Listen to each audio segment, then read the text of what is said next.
श्री शारदाय नमः। श्री कृष्णं शरणं मम। ओम विष्णवे नमः। ओम नमो भगवते वासुदेवाय। आइए हनुमंत बिराजिए, कथा सुनो श्री राम की। आदि कवि महर्षि वाल्मीकि रचित રામાયણના સુંદરકાંડનું પ્રકરણ 61. સીતાને સાંત્વના.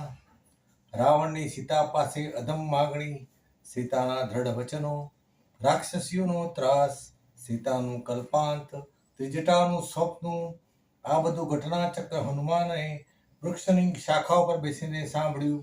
રાવણની દુષ્ટ મનોવૃત્તિ અને રાક્ષસીઓની ત્રાસદાયક પ્રકૃતિ હનુમાનથી સહન થતી ન હતી. તેમને આવેશમાં થતું કે કટિબંધના સાડકાનો એટલો જોરથી પ્રહાર કરું કે રાવણ સહિત બધી રાક્ષસીઓ નાશ પામે.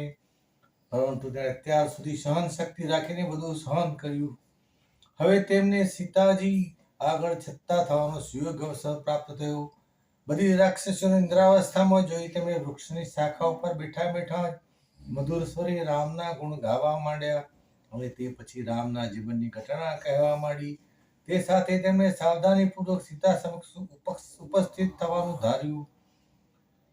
જો તે વાનર સ્વરૂપે આગળ ઉભા રહે અને કદાચ સીતાજીને રાવણના પ્રપંચનો સંદેહ આવે તો તે રાક્ષસ સમજી ચીસાચીસ કરી મૂકે. તેમની ચીસો સાંભળી નિંદ્રાધીન થયેલી રાક્ષસીઓ જાગી જાય તો બીજા પ્રહરીઓને બોલાવીને મારા પર આક્રમણ કરાવી પકડાવી દે. મને શત્રુ પક્ષનો જાણી અસહ્ય યાતના પણ આપે. હું કારાગૃહમાં પડું તો સીતાજીનો શોધનો સંદેશો રામને કોણ પહોંચાડે? જેથી તેમને થોડી વાર વધારે ધીરજ રાખવાનું ઉચિત માન્યું. આ રાક્ષસની વાટિકામાં રામની સ્તુતિ કરનાર કોણ હશે? સીતાએ વહેલા જ રામના વખાણ લંકામાં સાંભળ્યા. રણમાં ટળવળતા તુષાતુર પ્રાણીને જળાશય મળતા કે વેરાનમાં તાપમાંથી દાજેલા પક્ષીને લીલાછમ વડનો દિશામાં મળી જતા જેવો આનંદ થાય તેવો આનંદ રામ નામ સાંભળતા સીતાજીને થયો. તેમને સૂર્ય સમાન તેજસ્વી મારુતિને જોયો. વૃક્ષની શાખા ઉપર સંતાઈને બેઠેલા વાનરને જોતા જ સીતાજીના શરીરે કંપ થયો. તેમના મનમાં આ કોઈ માયાવી રાક્ષસ લાગ્યો. તેથી તેઓ હે રામ, હે લક્ષ્મણ કહી રુદન કરવા લાગ્યા. સીતાજીને રડતા જોઈ હનુમાન ધીમે રહીને વૃક્ષથી નીચે ઉતર્યા. તેમને સીતા સન્મુખ ઉભા રહીને બે હાથ જોડી પ્રણામ કર્યા. તે પછી કહેવા લાગ્યા, દેવી, હું રામનો દૂત છું. રામે મને તમારી શોધ કરવા મોકલ્યો છે. તેમની આજ્ઞાથી હું અહીં આવ્યો છું. રામચંદ્ર તથા લક્ષ્મણ કુશળ છે. તેમને તમારી કુશળતા પૂછાવી છે. બ્રહ્માસ્ત્રના જ્ઞાતા સમ્રાટ દશરથના પુત્ર તમારી ચિંતામાં દિવસો વ્યતીત કરે છે. લક્ષ્મણે તમારા ચરણોમાં પ્રણામ કરાવ્યા છે. આ હું સાધુ વચન કહું છું. મારું નામ હનુમાન છે. હું કપી એટલે કે વાનર જાતિનો છું. રામનો અણધાર્યો સંદેશો સાંભળતા સીતાને અપૂર્વ આનંદ થયો. તેઓ બોલ્યા, હે રામદૂત, જીવતા માણસને 100 વર્ષે પણ આનંદ માણવાનો સમય આવી મળે છે. એમ કહી સીતાજી હનુમાનને મધુર વાણીથી પૂછ્યું, હનુમાન, તમારે રામ સાથે ક્યાં મેળાપ થયો? તમે રામ અને લક્ષ્મણને કેવી રીતે ઓળખો છો? આ બંને મહાત્માઓ કેવા રૂપરંગના છે તે કહો. જનક કુમારીના પ્રશ્નો સાંભળી હનુમાનજી બોલ્યા, દેવી, રામ અયોધ્યાના રાજકુમાર છે અને લક્ષ્મણ તેમના નાના ભાઈ છે. પિતૃવચન પાલન માટે તેમણે વનવાસ સ્વીકાર્યો અને જનસ્થાનમાં અનેક રાક્ષસોનો સંહાર કરી પંચવટીમાં આશ્રમ બાંધ્યો. ત્યાં માયાવી રાક્ષસે મૃગ રૂપ લઈ તેમને છેતરી ડોલાઈ ગયો અને અહીં કપટી રાવણે તમારી એકલતાનો લાભ લઈ તમારું હરણ કર્યું. ગિધરાજ જટાયુએ તમને બચાવવા માટે પોતાનું બલિદાન આપ્યું. રામ અને લક્ષ્મણ વિકલ દશામાં તમને શોધવા નીકળ્યા અને વાનરરાજ વાલીને મારી તેના ભાઈ સુગ્રીવને કિષ્કિંધાના સિંહાસને બેસાડ્યો. તેની મૈત્રીના કારણે સુગ્રીવે ચારે દિશાએ તમારી ભાળ મેળવવા વાનર યોદ્ધાઓ મોકલી દીધા છે. અમે 4-5 યોદ્ધાઓ દક્ષિણ દિશાએ ચાલી નીકળ્યા અને ગિધરાજ જટાયુના ભાઈ સંપાતિની આત્મદ્રષ્ટિના કારણે તેમણે અમને દિશા સૂચન કર્યું. તમારી ભાળ મેળવવા માટે સાગર ઉલ્લંઘન કરી લંકામાં આવ્યો. લંકામાં મેં રાવણના અંતઃપુરમાં શોધ કરી. લંકાનો ખૂણે ખોળો ફરી વળ્યો. છેવટે મેં છેલ્લો પ્રયત્ન કરવા અશોક વાટિકામાં રાત્રે પ્રવેશ કર્યો. ઊંચે ઘટાટૂપ ડાળીઓ વચ્ચે મોટી શાખા પર સંતાઈને બેઠો. પ્રભાત થતા રાવણે તમારી પાસે આવી અધમ વચનો કહ્યા. તે છાતી ઉપર પથ્થર રાખીને મેં નિર્લજ્જપણે સાંભળ્યા. રક્ષા કરનારી રાક્ષસોની પીડાદાયક વાતો પણ સાંભળી. મેં એક જ કટિબંધના પ્રહારથી બધાને ભય ભેગા કર્યા હોત, પણ તેમ કરવા છતાં મારા રામનું કામ મળશે. હું પકડાવ તો તેમને તમારો સંદેશો કોણ આપે? તેથી હું સમસમીને સહન કરી રહ્યો છું. અત્યારે આ બધી રક્ષિકાઓને ઊંઘતી જોઈને તમારી સન્મુખ આવવાનું સાહસ કર્યું છે. એમ કહી સીતાજીને દ્રઢ વિશ્વાસ તે માટે મારુતિએ રામની મુદ્રિકા એટલે અંગૂઠી તેમના ખોળામાં નાખી. પોતાના સ્વામીની મુદ્રિકા જોતા સીતાને હવે કોઈ પ્રકારની શંકા રહી નહીં. તેમણે આ મુદ્રિકાને હાથમાં લઈ ધારીને જોઈ. તે પછી નેત્રો બંધ કરી તેને છાતી સરસી ચાંપી રામદૂત અને તેણે આપેલી અંગૂઠી જોઈ સીતાને રામ પ્રત્યક્ષ મળ્યા જેટલો આનંદ થયો. એકાએક સીતાજી પાછા ઊંડા વિચારમાં પડી ગયા અને એક શંકાસ્પદ કામનાઓ તેમના મનમાં ઉદ્ભવી. શું આ હું જોઉં છું તે ઘટના સત્ય છે કે સ્વપ્ન? આ વાનર રામે મોકલ્યો હશે કે કોઈ માયાવી રાક્ષસ વાનરનું રૂપ લઈને મને દુઃખ દેવા આવ્યો હશે? આવા રાવણનું કોઈ ષડયંત્ર તો નહીં હોય? જો સ્વપ્ન હોય તો સ્વપ્નમાં વાનરનું દર્શન થાય એ તો અશુભ ગણાય. હે પ્રભુ, મારા રામની રક્ષા કરજો, લક્ષ્મણની રક્ષા કરજો, મારા પિયરમાં કોઈ સંકટ ન પાડશો. આવો વિચારતા સીતાજી પાછા ચિંતાતુર બની ગયા. થોડી વારમાં સીતા તંદ્રાવસ્થામાંથી સપડા જાગી ગયા. તે હનુમાનની સામે એકટસે જોઈ રહ્યા. તેઓને નિશ્ચય થયો કે આ વાનર રામે મોકલેલો દૂત જ છે. તેને જે વાતો કરી તે સર્વથા સત્ય છે. તેની કોઈ વાત બનાવટી લાગતી નથી. તેના મોઢા ઉપર કોઈ દુષ્ટ ભાવોનું પણ ચડ્યું હોય એમ દેખાતું નથી. સીતાના મુખ પર એકાએક દીધા ભાવ જોઈ હનુમાનને પણ વિચાર આવવા લાગ્યો કે મેં વૃક્ષની શાખા પર બેસીને જે ઘટનાક્રમ જોયો તેના ઉપરથી આ પવિત્ર નારી સીતાની હોવાની ધારણા બાંધી લીધી. પરંતુ મારે હવે તેને પૂછીને દ્રઢ નિશ્ચય કરી લેવો જોઈએ. કદાચ આ સીતા ન પણ હોય. તેથી હનુમાને પૂછ્યું, દેવી, જેમ કમળપત્ર પરથી ઝાકળમાં બિંદુ સરે તેમ તમારા નેત્રકણમાં અસુર રહ્યા છે.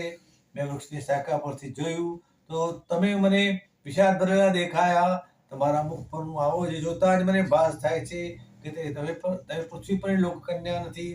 તમે મને કોઈ સ્વર્ગની દેવકન્યા લાગો છો. દેવી, મને સાચું કહો, તમે કોણ છો? નાગકન્યા છો, સ્વર્ગની દેવકન્યા છો, કે રાવણે હરણ કરેલી જનકકન્યા છો? હું 100 યોજન સાગર ઉલ્લંઘીને સીતાનું દર્શન કરવા અહીંયા આવ્યો છું. શું મારું સાહસ સફળ થયું છે ખરું?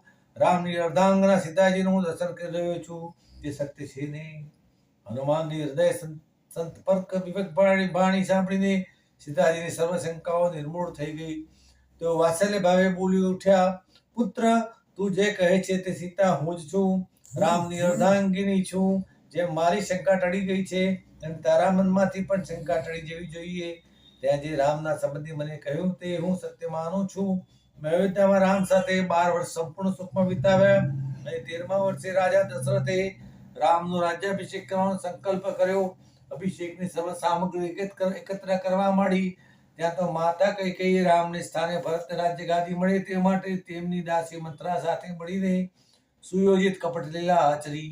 કૈકેયી માતાએ મહારાજે આપેલા વચનો માંગી લીધા. એક ભરતને રાજ્ય તિલક અને બીજું રામને 14 વર્ષ વનવાસ. પિતૃવચનના પાલન માટે અમે કટિબદ્ધ થઈ વનવાસ સ્વીકાર્યો અને વનમાં ચાલી નીકળ્યા. વનમાં અમે અનેક વિકટ પરિસ્થિતિમાં મુકાયા. રામે અનેક રાક્ષસોનો સંહાર કર્યો અને અમે દંડકારણ્યમાં આવી ગોદાવરી સરિતાના કાંઠે પંચવટીમાં આશ્રમ બાંધી પર્ણકુટીઓમાં રહેવા લાગ્યા. રાવણે અહીં આવી માયાવી મૃગનું ષડયંત્ર રચી મારી આ દુર્ગતિ કરી. હે પુત્ર, હવે જેમ બને તેમ વહેલા પ્રસવણગીરી પર જઈ મારા નાથને મારો સંદેશો પહોંચાડો. તમને એકલા રામનું નહીં, મારું અને રામ બંનેનું કાર્ય કરવાનો યશ પ્રાપ્ત થશે. હે રામદૂત, દુષ્ટ રાવણે મને અહીં લાવી 10 મહિના થયા. તેણે 12 મહિનાની અવધિ આપી છે.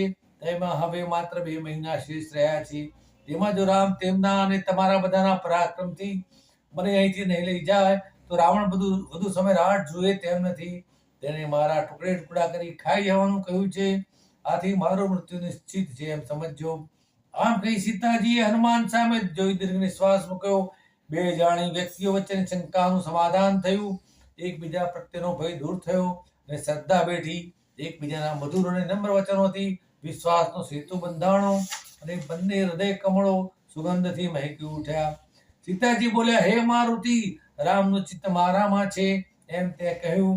એ વચનો મારા માટે અમૃતથી પણ અધિક છે. યુદ્ધમાં રામ લક્ષ્મણને દેવો પણ જીતવા સમર્થ નથી.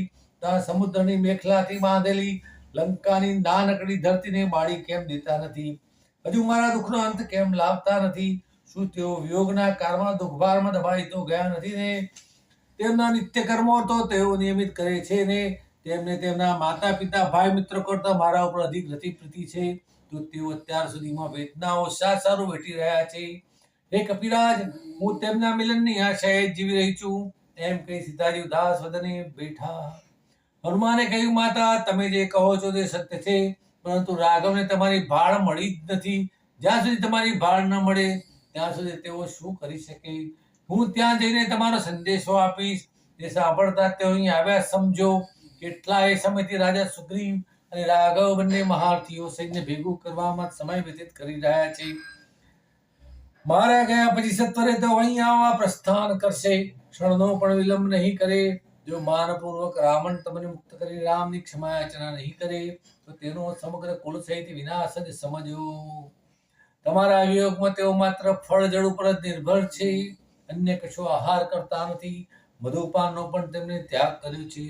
કોઈ ઊંઘમાંથી ઝબકી બોલી ઉઠે છે તેમ તેઓ તંદ્રાવસ્થામાંથી ઝબકીને સીતા સીતા સીતા ક્યારે મળશે એમ કે આંખમાંથી આંસુ લાવે છે. સીતાએ લાગણીસભર કહ્યું, મારુતિ, તમારા અમૃતથી મધુર વચનો સાંભળતા હું ધરાતી નથી. તેઓ મારું સ્મરણ કરે છે એવું મારા ધન્ય ભાગ્ય સમજુ છું. તેઓ આટલા વેદજ્ઞ અને પ્રાજ્ઞ હોવા છતાં વિષાદમાં ડૂબેલા રહે છે એ તેમના માટે ઉચિત નથી. સર્વ સ્થિતિનું કારણ કાળ છે. કાળ જ પાશમાં બાંધીને માનવીને અનુકૂળ કે પ્રતિકૂળ પરિસ્થિતિમાં નાખે છે. એ કાળ જ માનવ માત્રને પાશમાં બાંધી ખેંચી રહ્યો છે. તેની આગળ કોઈનું કશું ચાલતું નથી. હું રામ તથા સુમિત્રા નંદન લક્ષ્મણ કાળ વશત દુઃખ ભોગવી રહ્યા છીએ. રાઘવને કહેજો કે રાવણને નીતિબોધ દેનારું લંકામાં કોઈ નથી. માત્ર તેનો ભાઈ વિભીષણ તેને આ ક્રાવેણ સંભળાવી શકે છે.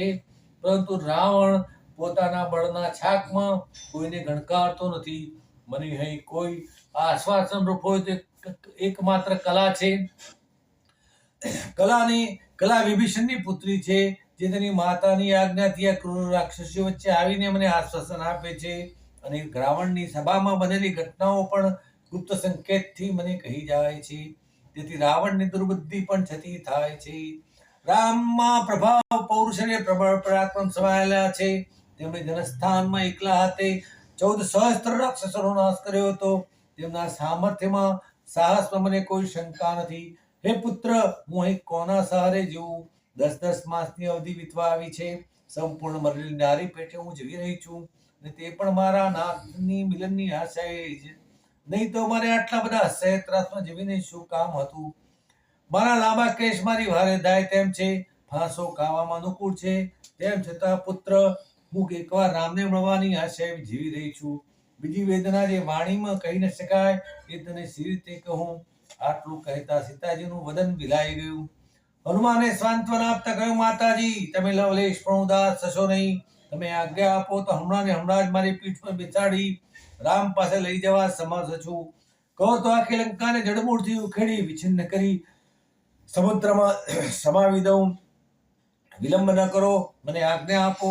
હમણાં જ મારા બળનો પ્રભાવ જુઓ. તમે ચાલો અને રોહિણી ચંદ્રને મળી પ્રસન્ન થાવ. તેમ રોહિણી ચંદ્રને મળીને પ્રસન્ન થાય તેમ તમે રામચંદ્રજીને મળીને પ્રસન્ન થાવ. હનુમાનની વાત સાંભળી સીતાજી હસીને બોલ્યા, કેસરી નંદન, તમે તમારા આવડા નાના શરીર ઉપર મને સી રીતે બેસાડશો? મારા ભાર સાથે સમુદ્ર ઓળંગો એ કેવી રીતે બની શકે? સીતાજીને હસતા જોઈ મારુતિએ પ્રાણાયામ દ્વારા યોગ શક્તિથી પોતાના શરીરનો વિકાસ કરવા માંડ્યો. સીતાજી જોતા ગયા અને હનુમાનજીનું શરીર વધારતા ગયા. હનુમાનનું ભવ્ય વિશાળ સ્વરૂપ જોઈ સીતાજી ચકિત થઈ ગયા. તેઓ ઉત્સાહપૂર્વક બોલ્યા, કપિ, તમારી શક્તિથી તમે વિસ્તારેલ દેહ જોઈને મને લાગે છે કે તમે મને સહેલાઈથી લઈ જઈ શકો એમ છો. હવે મને તમારા અદ્ભુત બળ ઉપર કોઈ શંકા રહી નથી. પરંતુ પુત્ર, તમે એકલા અને નિશસ્ત્ર છો. આ ક્રૂર કર્મ કરવાવાળા રાક્ષસો સામે કેટલું જજુમી શકશો? કદાચ એ તમને પકડી કારાગારમાં પૂરી દે તો તમારી આખી યોજના નિષ્ફળ જાય. બીજું, મને બળાત્કારે રાવણ પકડી ઢસડીને રથમાં નાખીને લઈ આવ્યો છે, એટલે મારે અનિચ્છાએ એનો સ્પર્શ કરવો પડ્યો. આ આપતકાળ વિના મેં પરમ પુરુષનો કદાપી સ્પર્શ કર્યો નથી. વળી રાવણ જેમ ચોરની પેટે મને ઉપાડી લાવ્યો એમ રામ મને ચોરની પેટે ઉપાડી જાય તો એમાં એમને કીર્તિ નહીં મળે. મારી ઈચ્છા છે કે તેઓ રાક્ષસનો નાશ કરી સમાન ભેર મને અહીંથી લઈ જાય અને લંકાના સજ્જનો એના ત્રાસમાંથી મુક્ત થાય, એમાં જ બધાની શોભા છે. હનુમાન સીતાની વેદના ભરી વાણી ચૂપચાપ સાંભળી રહ્યા. પછી બોલ્યા, માતા, હું તમને જ મળ્યો છું, એવી કોઈ અજાણી રામ માગે તો હું શું કહું? મને એવું કંઈક બતાવો જેથી રામને નિશ્ચય થાય કે હું લંકામાં આવીને તમને જ મળ્યો છું. સીતા ગડગડા થઈ મંદેશ્વરે બોલ્યા, વત્સ, હું તને પુત્ર સમજીને મારા અંગત જીવનની એક સુખદ ઘટના કહું છું, એ તમે રામને અંધાણી ગણીને કહેજો. એકવાર ચિત્રકૂટ પર્વતની તળેટીમાં જળાશયમાં જળ ક્રીડા કરીને રામ થાકી ગયા હતા. થાક ઉતરવા તે મારા ખોળામાં સૂતા હતા. તે વેળા એક કાગડો મારી છાતીને માંસનો લોચો સમજીને તેને ખાવાની લાલચે મારી આગળ પાછળ ભમવા લાગ્યો. રામ થોડીક નિંદ્રામાં હતા, તેથી તેઓ જાગી ન જાય એનું ધ્યાન રાખી મેં હળવેથી કાગડાને કાંકરા મારવા માંડ્યા. પરંતુ કાગડો ઉડી જાય અને વળી પાછો આવે તેની આ ચેષ્ટાથી હું કંટાળી ગઈ. તે મને જરા કંઈ જંપવા દેતો નહોતો, તેથી મેં ક્રોધે ભરાઈને જોરથી જરા મોટો પથ્થર માર્યો. તે વેળાએ હાથના ધક્કાથી મારા અધો વસ્ત્રની ગાંઠ છૂટી ગઈ. એકાએક તેઓ જાગી ગયા અને મારું શરીર પડેલું વસ્ત્ર જોઈ હસી પડ્યા. લજ્જાવશ તો મુખે નીચે જોઈ રહી. તમે મને શાંતિ વચનો કહી થોડેક દૂર જઈને મારી લજ્જાનું નિવારણ કર્યું. તેમ છતાં કાગડો વારંવાર આવીને મને પીડા પહોંચાડવા લાગ્યો. છોડે થાકીને હું તેમના ખોળામાં માથું મૂકીને સૂઈ ગઈ. તે વેળાએ વળી પાછો કાગડો ઉડતો ઉડતો આવ્યો અને મને અસાવધ દશામાં જોઈને મારા સ્તન ઉપર ચાંચ મારી. ચાંચ વાગતા સ્તનમાંથી રુધિર નીકળવા લાગ્યું. આ જોતા જ તેઓના નેત્રો લાલ થઈ ગયા અને દર્ભની સળી લઈને બ્રહ્માસ્ત્ર મંત્રપણી વાયસ કાગડાપણી ફેંકી. સળીમાંથી ઉગ્ર જ્વાળાઓ નીકળવા લાગી.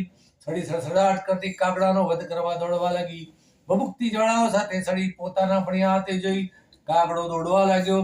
સર્વત્ર ફરી વળ્યો, પણ તેમના બ્રહ્માસ્ત્રનું કાંઈ નિવારણ ન થયું. એટલે દોડતો આવીને તેમના ખોળામાં પડ્યો અને શરણાગત બની ત્રાહીમામ મને બચાવો બચાવો કહી રડવા લાગ્યો. તેમણે કહ્યું, વાયસ, તે અઘટિત કર્મ કર્યું છે એટલે તને શિક્ષા થવી જ જોઈએ અને મારું બ્રહ્માસ્ત્ર કદાપી નિષ્ફળ નહીં જાય, તેથી હું તારો પ્રાણ લેતો નથી, માત્ર તને અંધ કરું છું. એમ કહી બ્રહ્માસ્ત્ર પણની સળીથી તેની એક કીકી ફોડી નાખી અને તેનો જીવ બચાવ્યો. હનુમાન રામને કહેજો કે તમે એક વાયસ કાગડા ઉપર બ્રહ્માસ્ત્ર જેવા અમુક અસ્ત્રોનો પ્રયોગ કર્યો હતો, તો મને બળાત્કારે હણી જનાર દુષ્ટ રાવણને તમે કેમ કાંઈ કરતા નથી? તમે શાંતિ રાખીને કેમ બેસી રહ્યા છો? શું તમારે મારા ઉપર દયા ન કરવી જોઈએ? દયા એ તો પરમ ધર્મ છે. વત્સ, દેવ, દાનવ કે માનવ કોઈ પણ રામનો વેગ સહન કરી શકે તેમ નથી. આ બંને મહાબલિષ્ઠ ભાઈઓ મારા માટે કેમ કંઈ કરતા નથી? શું મારા અક્ષમ્ય દુષ્કૃત્યો હશે કે જેના આવા કટુફળ મારે ભોગવવાના આવ્યા? હનુમાન, એકની એક વાત તને વારંવાર કહેવી પડે એ પણ મારા માટે લજ્જાસ્પદ છે. હનુમાન, હું શું કરું? અત્યારે અમારા જીવનનો એક બીજો પ્રસંગ સાંભળી આવે છે. હું થાકીને રામના ખોળામાં સૂતી હતી. ગ્રીષ્મના દિવસો હતા. પ્રસ્વેદથી મારું આખું અંગ ભીંજાઈ ગયું હતું. કપાળામાં કરેલો ચાંદલો પરસેવાથી પલળી લાંબો થઈ ભૂસાઈ ગયો હતો. તે વેળાએ તે ઉઠ્યા અને કોઈ ખડકમાંથી હડતાલ લાલ માટી લઈ આવી તેમના સ્વસ્થ મને ચાંદલો કર્યો હતો. એમ કહેતા કહેતા જાનકીજી રડી પડ્યા. જાનકીને દુષ્કરતા જોઈ હનુમાને પોતાનો આક્રોશ માંડ દબાવી રાખ્યો. તેઓ ધૈર્ય ધારણ કરી બોલ્યા, માતા, રામ અને લક્ષ્મણ બંને ભાઈઓ તમારા માટે જ રાત દિવસ દુખી રહ્યા કરે છે. તેમના મોઢા પરથી વિષાદની રેખાઓ રૂપાતી જ નથી. દેવી, હવે હું વધુ વિલંબ કરી શકું તેમ નથી. મારું હૃદય ઉદ્વેગથી બોલવાઈ જાય છે. હવે મને જે સંદેશો આપવો હોય તે કહો. સીતાજી બોલ્યા, મારા વીર, રામને વારે વારે એટલું જ સ્મરણ કરાવજે કે સીતા માત્ર 1 મહિનાથી વધારે જીવી શકે તેમ નથી. તેથી વધારે જીવવાની મારામાં હામ નથી. હું સાચું કહું છું કે આ પાપી અવધિ પૂરી થતા મારા કકડે કકડા કરી નાખશે. હે વીર, મને બચાવો, ગમે તે રીતે મને બચાવો.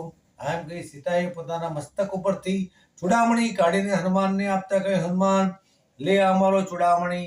મારા સ્મરણ માટે તું રામને આપજે અને બંને સિંહ જેવા ભાઈઓને મને છોડાવી જવા કહેજે. હનુમાને ભારે હૈયે ચૂડામણી હાથમાં લઈ અનામિકા ઉપર ધારણ કર્યો અને સીતાજીની પ્રદક્ષિણા કરી બે હાથ જોડી પ્રણામ કર્યા. છેલ્લે સીતાજીને કહ્યું, સીતાજીએ કહ્યું, વત્સ, આ મણી મારા માતાએ લગ્ન વેળાએ મને આપવા માતા કૌશલ્યના હાથમાં મૂકેલો. તેમણે પોતાના હાથે મારા મસ્તકમાં મૂક્યો. એટલે આ મણી રામના હાથમાં જતા એમને મારા માતા સુમેધા, માતા કૌશલ્યા અને હું એમ 3 જણની સ્મૃતિ થશે. મને એ નથી સમજાતું કે આ ભૂગવતો મહાસાગર પારના રસને સી રીતે ઓળંગી શકશે. સાગર ઓળંગવામાં ગરુડ વાયુ અને તમે તમારા 3 વિનાને કોઈ ઉલ્લંઘી શકે એમ મને લાગતું નથી. રામ, લક્ષ્મણ, તેમના મિત્ર રાજા સુગ્રીવ, બધા વાનર યોદ્ધાઓ અને સૈન્યને મારા અભિનંદન કહેજે. રામને સહાય કરી મને શોક સાગરમાંથી ઉગારી લેવા સૌને કહેજે. સીતાને હતાશી હનુમાનજી કપિઓના પ્રાબલ્યની વાત કહી તેમનો સંદેહ દૂર કર્યો અને કહ્યું, માતા, સાગર ઓળંગવા માત્ર એકલો જ સમજ છું એમ ન માનશો. મારા જેવા અને મારાથી ચડિયાતા બીજા અનેક વીરો કપી સેનામાં છે, એટલે તમે નિશ્ચિંત રહેજો. રાવણ વહેલામાં વહેલો અવશ્ય મરશે. એવા વચનો કહી વંદન કરી હનુમાનજી સીતાજીની પાસેથી વિદાય થયા. इति श्री वाल्मीकि रचित रामायण सुंदरकांड नु प्रकरण 61 समाप्त. बोलो श्री रामचंद्र भगवान की जय. कृष्ण कन्हैया लाल की जय. अच्युतम केशवम राम नारायणम कृष्ण दामोदरम वासुदेव श्री हरि श्रीधरम माधवम गोपिका वल्लभम जानकी नायकम श्री रामचंद्रम भजे. सर्वे भवन्तु सुखिनः, सर्वे सन्तु निरामय, सर्वे भद्राणि पश्यन्तु, मा कश्चिद् दुःखभाग् भवेत्. ओम शान्तिः शान्तिः शान्तिः. हरि ओम तत्सत्.